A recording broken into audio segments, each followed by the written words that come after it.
That's more like it. Halo. Saya Gabriela Batari dari kelas 7C nomor absen 14. Nah, kita nggak boleh ya kayak yang cuplikan sebelumnya. Kita nggak boleh saling ngeledekin pendek tinggi karena kita semua tuh adalah saudara. Tapi kenapa sih anak yang tadinya pendek bisa sejajar tingginya? Nah, akan saya jelaskan melalui pembahasan yang akan saya bawakan. Saya akan mempresentasikan tentang perkembangan tubuh remaja. Sebelum itu, saya akan menjelaskan tentang faktor-faktornya. Yang pertama adalah faktor keturunan. Faktor keturunan adalah sifat yang diturunkan dari orang tua ke anaknya.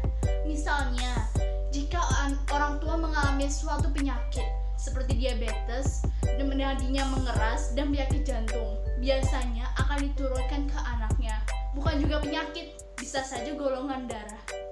Yang kedua adalah faktor bawaan. Faktor bawaan adalah faktor yang terjadi ketika kita masih di dalam perut.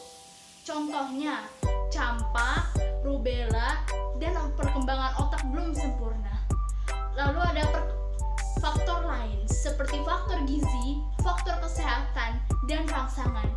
Misalnya jika orang tuanya lebih pendek dari anaknya, bisa saja anaknya lebih terpenuhi gizinya dibandingkan orang tuanya. Lalu, perkembangan tubuh remaja akan saya bagi menjadi dua, umur 6-14 tahun dan adolensia. Umur 6-14 tahun, pertumbuhan jasmani. Pertumbuhan jasmani adalah pertumbuhan tubuh kita.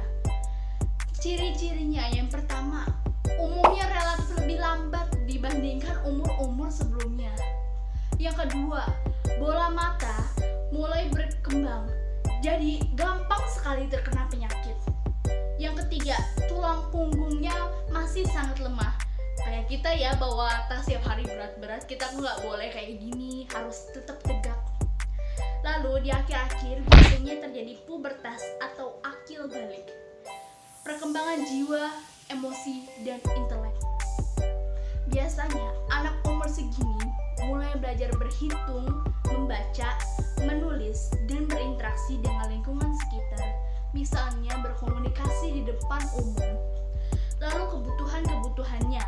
Yang pertama gizi. Tentunya dong harus memenuhi 4 sehat 5 sempurna seperti protein, karbohidrat, lemak, dan lain-lain. Lalu pendidikan. Pendidikan sangat dibutuhkan. Makanya anak umur 6-14 tahun disekolahkan. Otak mereka ini masih otak emas, masih dibutuhkan untuk belajar. Lalu faktor-faktornya adalah biasanya faktor lingkungan.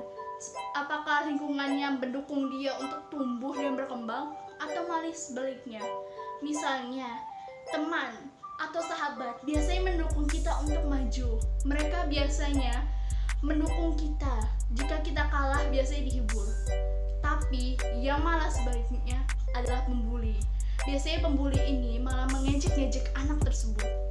Gak boleh ya kalian jadi pembuli, kasihan ntar. Yang kedua adalah adolensia. Perkembangan jasmani. Biasanya ini hampir sempurna. Lalu bagi wanita banyak lemak di bawah kulit. Lalu bagi laki-laki biasanya ototnya berkembang lebih sempurna. Perkembangan jiwa, emosi, dan intelek. Biasanya anak umur segini mulai tertarik terhadap seks. Lalu di anak umur segini mulai mencari jati dirinya yang sesungguhnya untuk masa depannya nanti. Lalu anak umur segini biasanya melakukan action dan eksperimental sosial. Lalu anak ini juga mulai mengalami stres. Kebutuhannya adalah ilmu bahaya alam dan seks agar remaja-remaja tidak terjerumus terhadap hal-hal yang negatif. Lalu bimbingan dari orang tua. Orang tua harusnya mendukung anak agar ia tetap maju. Faktor-faktornya adalah faktor lingkungan. Seperti yang saya jelaskan tadi di umur 6-14 tahun. Lalu usaha untuk memenuhinya.